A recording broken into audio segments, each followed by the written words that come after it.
So, in our topic, as mentioned, we'll be talking about the economical, how to determine the economical viable mine.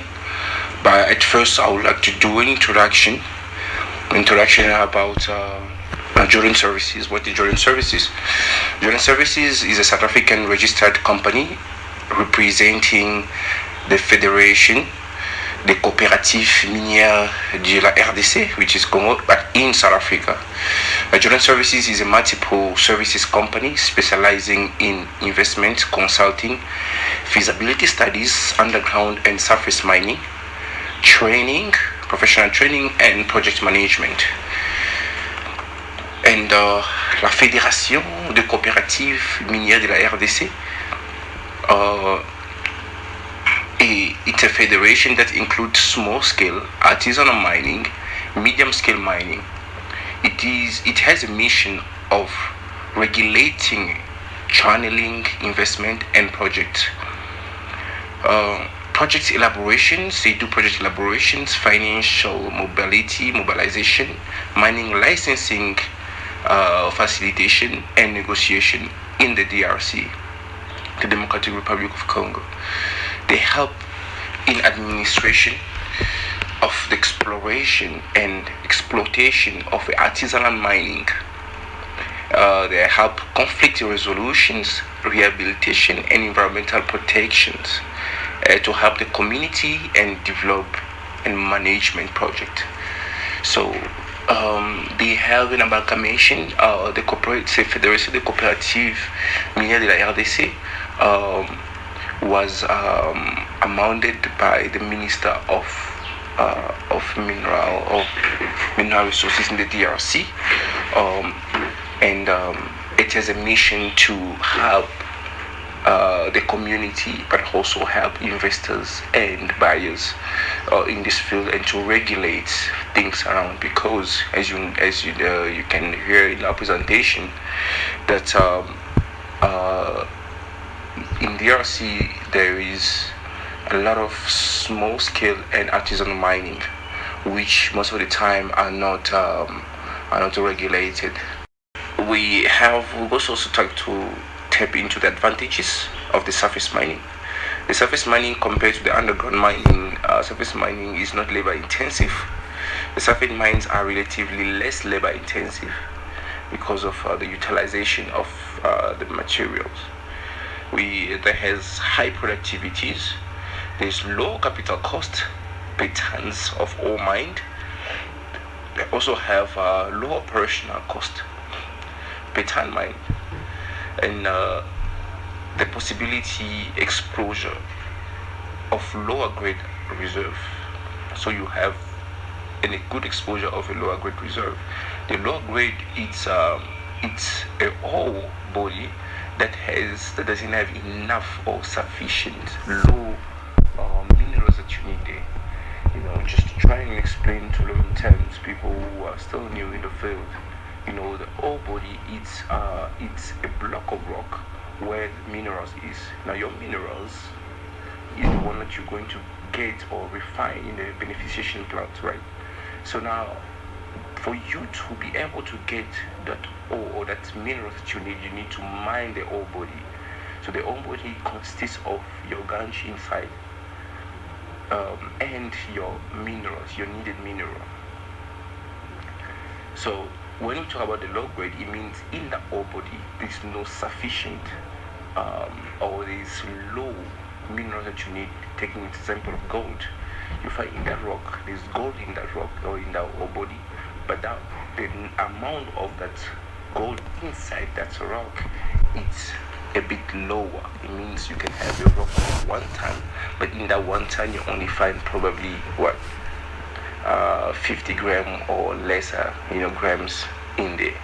And compared to the high grade, you may have 1 ton as an example, and then you have probably 1 kilogram in the ton.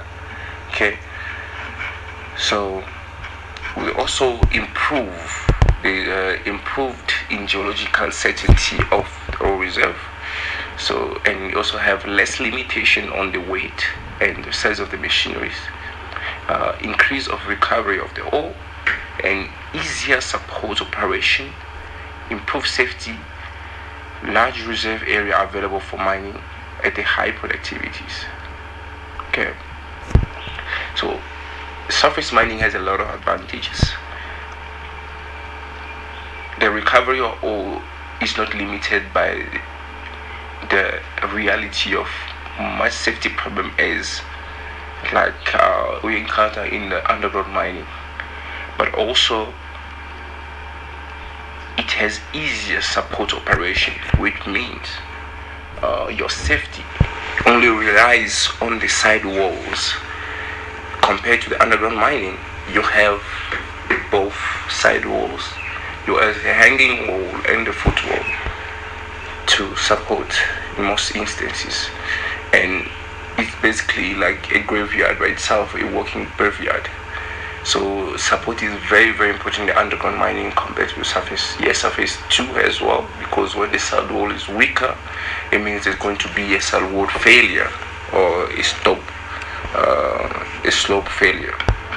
Okay, but it's more efficient, is well mitigated, and then there's a large reserve area to be mined and at a higher rate.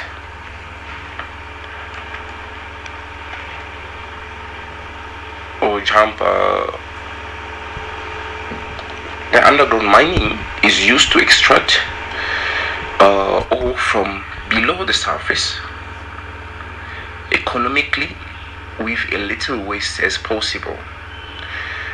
The entry from the surface to an underground mining may be through a horizontal or vertical tunnel known as edit shaft or decline shaft. Right? So the underground mining is categorized by what you call economical viability as well, because you can't sink a shaft without analyzing your economical viabilities. It's very important. The underground mining practical and is practiced when the ore body is too deep to mine profitably by open pit mining or open cast mining. The grade or quality of the ore body are high enough to cover the cost.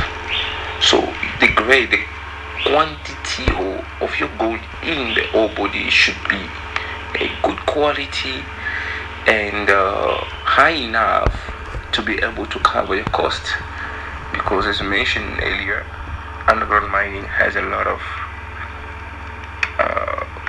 what you call cost, especially when it comes to shaft sinking and operational cost.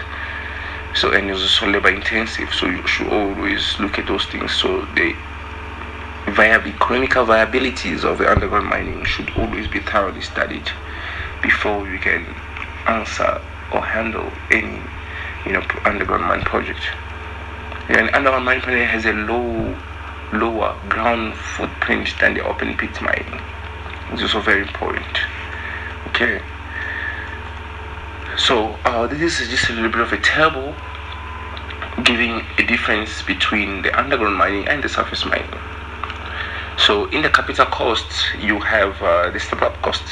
Okay, in the capital cost, you can see on our right hand side we have the underground mining that goes straight down, and then you also have on the right hand side the surface mining that goes down. So the capital cost is split into two, which is the startup cost on the other end and the startup cost on the surface mining. So on the underground mining side, we have shaft sinking for the startup cost. Shaft sinking is literally, in the level term, is basically like a lift. Okay, it's like a transportation means for you to go from the surface to underground.